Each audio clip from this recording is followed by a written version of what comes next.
The knock at my apartment door wasn't mine to answer. See, my parents had told my sister she could move into my place while I was away.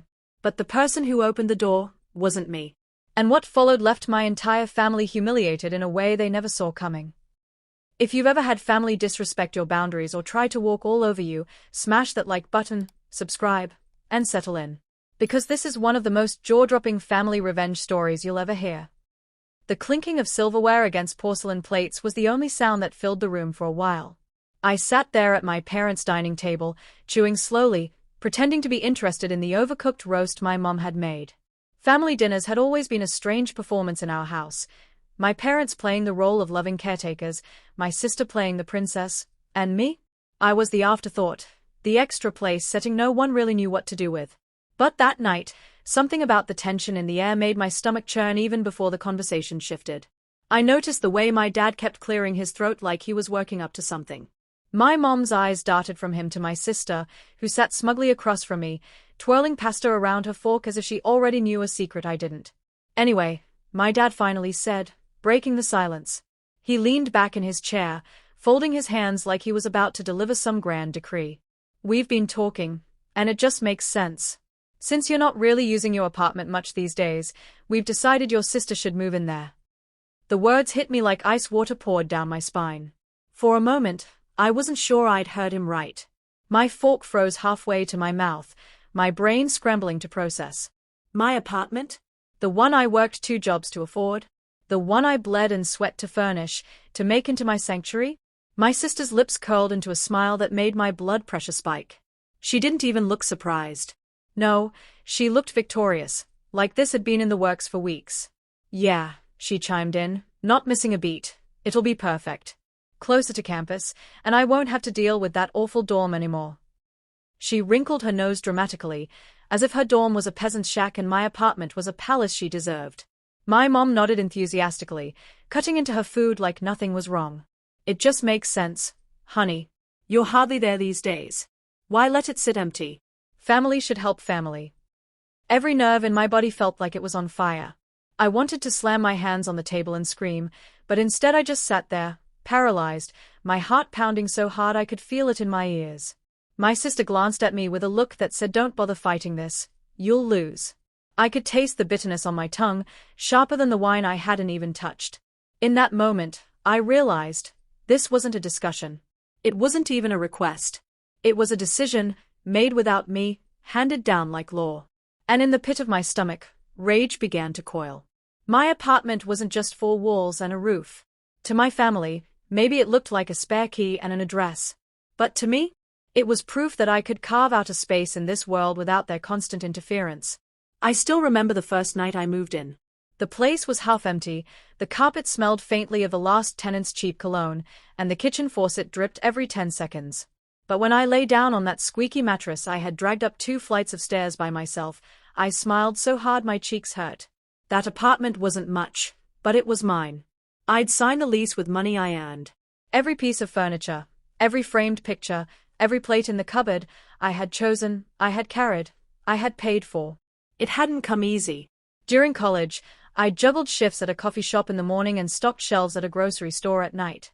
My parents called it a phase, and my sister teased me endlessly about being too broke for a real life. But every paycheck brought me one step closer to independence. When I finally signed that lease, it was the loudest declaration I'd ever made against years of being treated like I was second best. Because that's what it had always been like in our family. Second best. My sister, the golden child, could do no wrong. When she failed a class in high school, my parents blamed the teacher. When I got straight A's, it was brushed off as, well, that's expected from you. When she wanted a new car, they co-signed the loan without a second thought. When I asked for help with tuition, I was told, "Figure it out, you're more responsible." The favoritism wasn't subtle, it was a drumbeat I grew up marching to. By the time I had the apartment, I'd accepted that if I wanted something, I couldn't wait for them to offer. I had to build it myself, brick by brick, dollar by dollar. And that little 2-bedroom unit with its crooked blinds and creaky pipes? It was the first brick in my own foundation. So when they sat across from me at that dinner table, casually assigning my sanctuary to my sister like they were lending her a book, it wasn't just insulting, it was a slap in the face to everything I had worked for. To them, my apartment was just convenient. To me, it was my escape. My reminder that I wasn't trapped in their cycle of favoritism and manipulation. It was proof that I mattered. And now, with a single sentence, they were trying to take that away. The silence at the table didn't last long. My dad cleared his throat again, as if my stunned expression was just me being difficult rather than blindsided. "Come on," he said, waving his fork like he was swatting away a child's tantrum. "It's not like you're living there full time. You're always traveling for work, aren't you? Half the time that place is empty.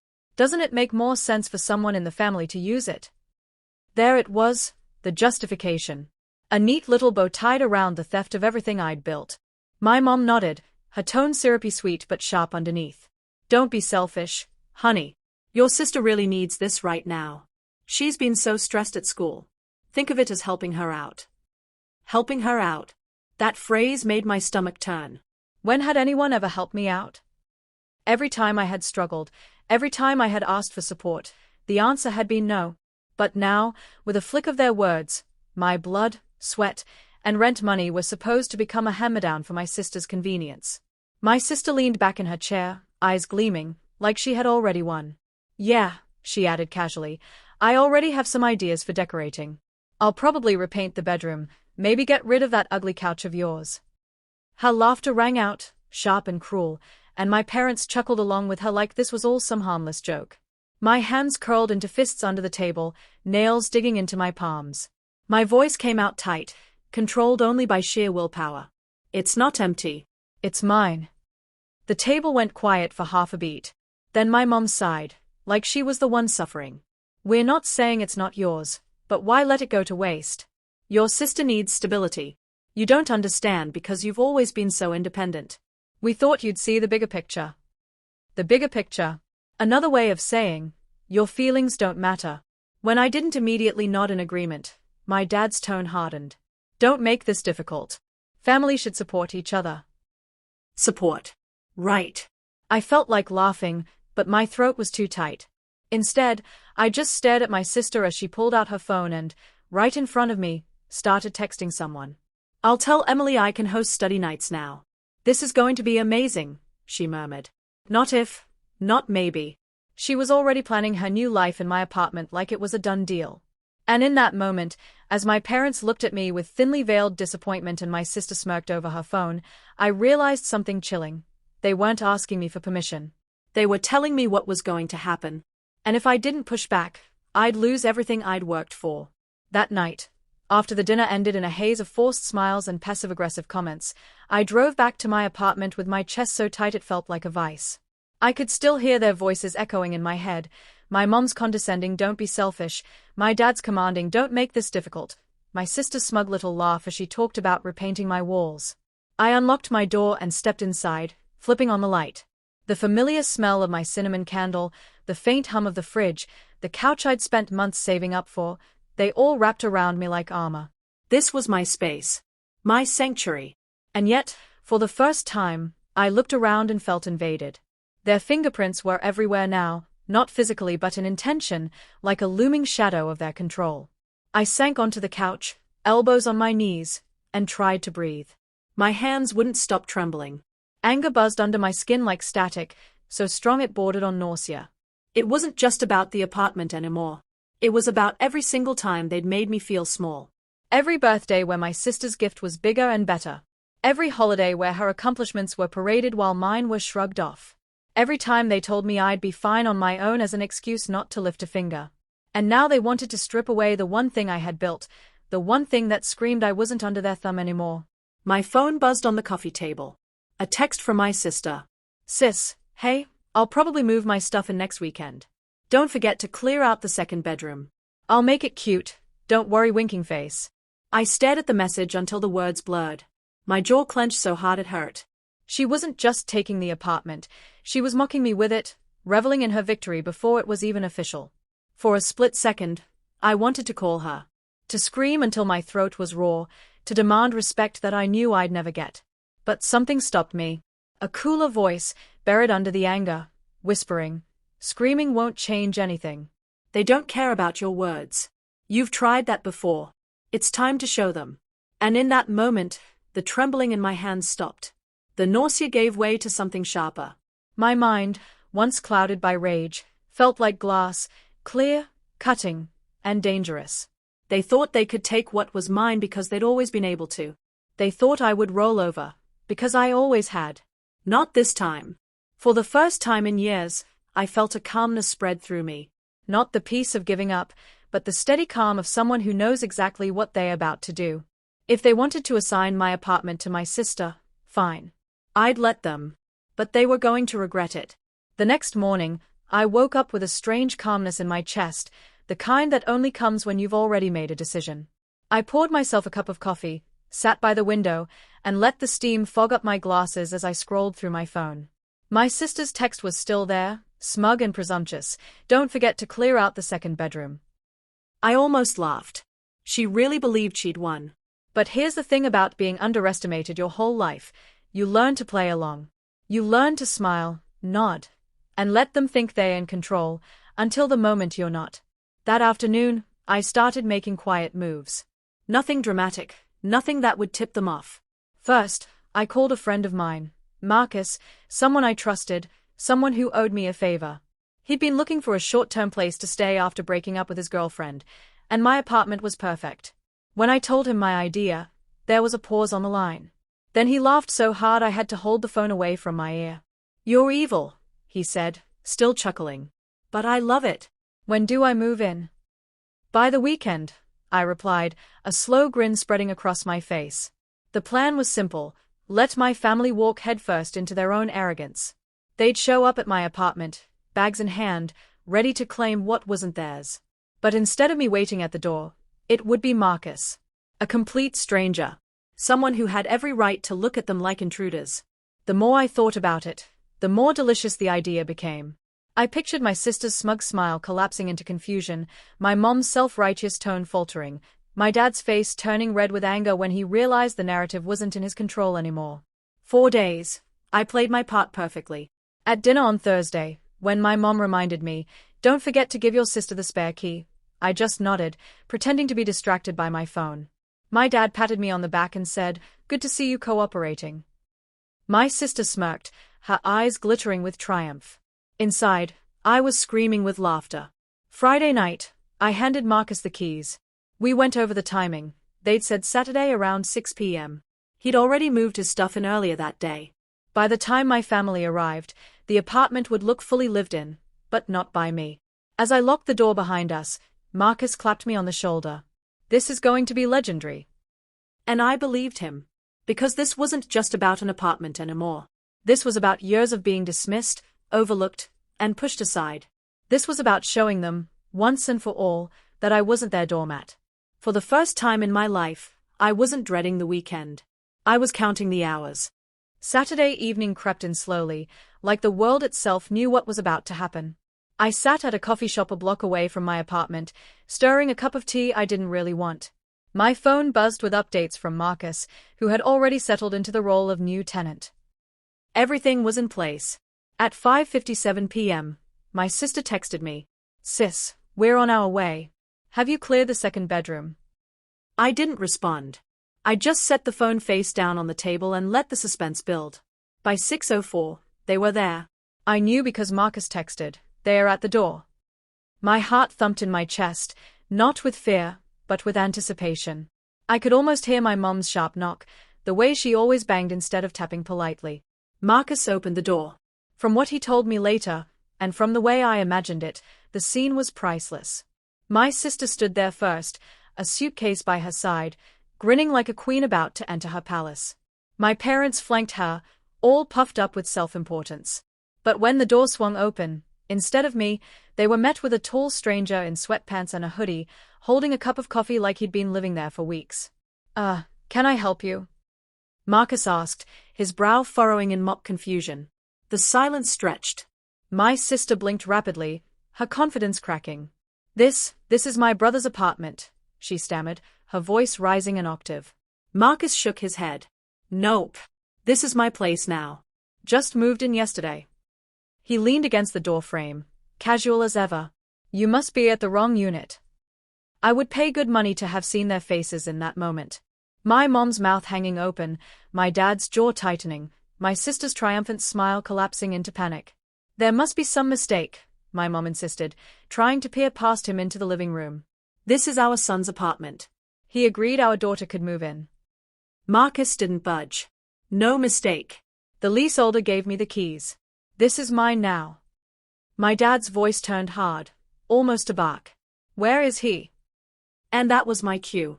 I strolled up the walkway, the picture of Cam, sipping from my own to-go cup. My sister's face lit up when she saw me, relief flooding her eyes. Finally, she cried. Tell this guy I'm supposed to move in.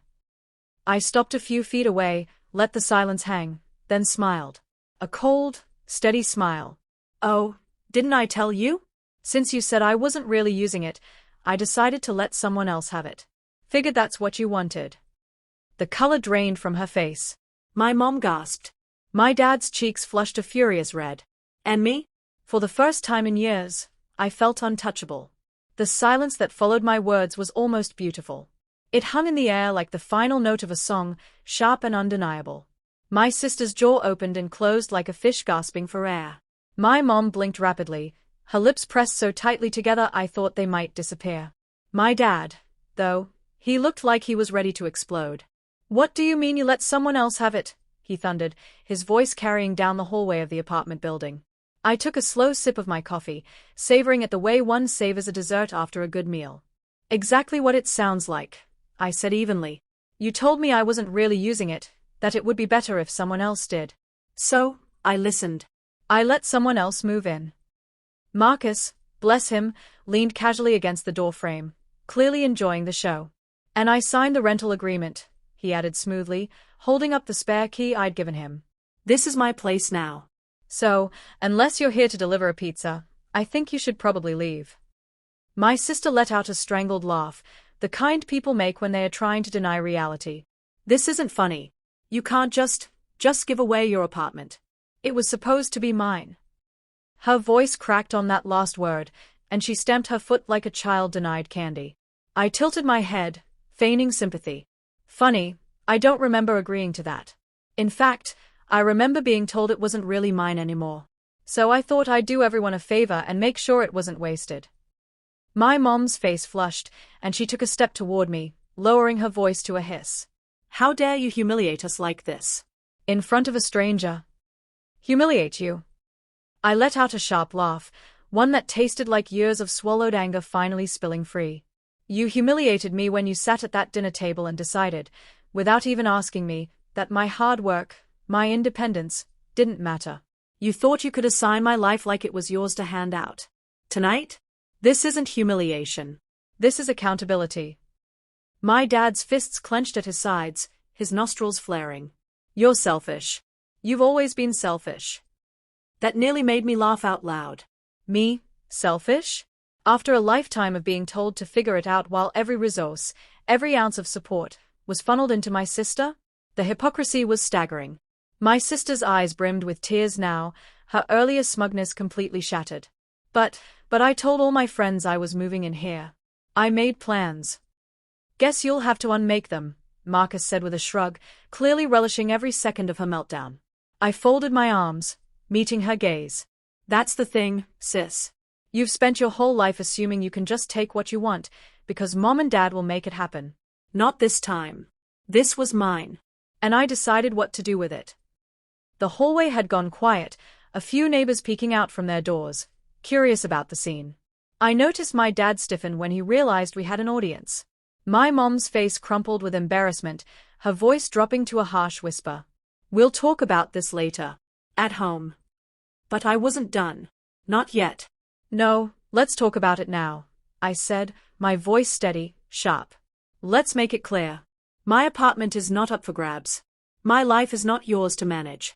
And the next time you think you can decide what's mine and what isn't, remember this moment.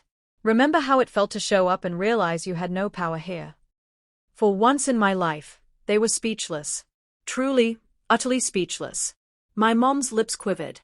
My dad looked like he was swallowing glass. My sister's tears streaked down her cheeks as she stared at the floor. I turned to Marcus, gave him a small nod. Enjoy your new place. It's all yours. Gladly, he said, grinning as he shut the door, firmly, decisively, in their faces. The three of them stood there in stunned silence. I walked past them, the weight on my chest finally lifting, replaced by something I hadn't felt in years. Power. Control. Freedom. As I stepped onto the sidewalk, I realized I wasn't angry anymore. Not really. What I felt was lighter, cleaner. They couldn't touch me now, not in the way they used to. They'd finally seen what happened when I stopped playing the obedient role they had cast me in. And the best part? They'd done it to themselves. Walking away that night, I realized something important. People only treat you the way you allow them to. For years, I'd swallowed the favoritism, the dismissals, the little digs that chipped away at my worth. I thought staying quiet was the easiest path. But silence doesn't earn respect, it just makes you easier to control. That apartment wasn't just about square footage or furniture. It was about boundaries. It was about proving, to myself and to them, that I could build something on my own. And when they tried to take it, they weren't just stealing keys, they were trying to take away my independence, my voice. So I took it back, not with shouting, not with begging, but with action. And the look on their faces when the door opened and their plan collapsed? That was worth every second of planning. Karma doesn't always show up on its own. Sometimes, you have to open the door and invite it in. Outro call to action, almost equals 80 words. If this story gave you chills, smash that like button and hit subscribe so you never miss another satisfying revenge story. And now I want to hear from you. Have you ever had a family member cross a line so badly you had to teach them a lesson? Drop your story in the comments below. You never know, it might inspire the next video. Because here, we don't just tell stories, we serve justice.